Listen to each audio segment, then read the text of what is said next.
ஆண்டவர் வந்து பேதுருவை, நீ என்னை பின்பற்றி வா அப்படின்னார். நீ என்னை சொல்லுங்க, சத்தமா சொல்லு, நீ என்னை.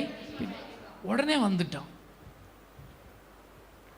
போட்டை விட்டான், வலையை விட்டான், மீனை விட்டான், குடும்பத்தை விட்டான்.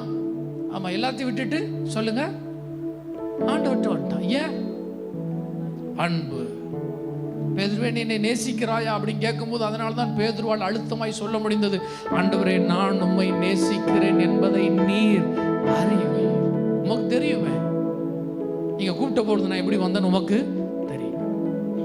பேதுருவை அழைத்த விதம் வேற. பவுலை எப்படி அழைத்தார்? சொல்லுங்க சொல்லுங்க. பவுலை ஒரு மாதிரி பார்க்கறீங்க. பவுலை தேவன் எப்படி அழைத்தார்? ஆமா, வசனம் எப்படி வருது சொல்லுங்க? சடுதியிலே. ஆமா ஆமா, டக்குன்னு கேட்கும்போது பெடதியிலே அப்படின்ற மாதிரி கேட்கும். ஆமா, எப்படி கேட்க சொல்லுங்க? சடுதியிலே.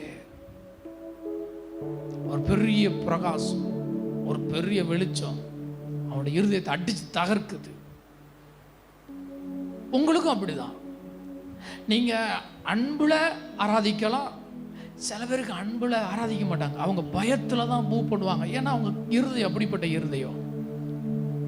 சிலர் அன்பினாலும் ஊழியம் செய்ய மாட்டாங்க, கொண்டு வந்து நிறுத்துவார் பாருங்க. அப்புறம் ஆண்டவரே, நான் உமக்கு என்ன செய்றேன் சொல்லுங்க. ஆண்டவரே, நீர் என்ன செய்ய சொல்லுங்க சித்தமா இருக்கிற. இந்த லைட்டு மட்டும் முதல்ல ஆஃப் ஆகட்டும். ஆமா, கண்ணெல்லாம் கூசுது. யாரு? பவுல். சிலரும் ஆண்டவரே நாம ஊழியம் செய்யணும், ஆண்டவரே நாம கொடுக்கிறோம், ஆண்டவரே நான் ஆராதிக்கிறேன், ஆண்டவரே எனக்கு இது தந்துருங்க. பயம். ஏன்னா இருதய கடினம்.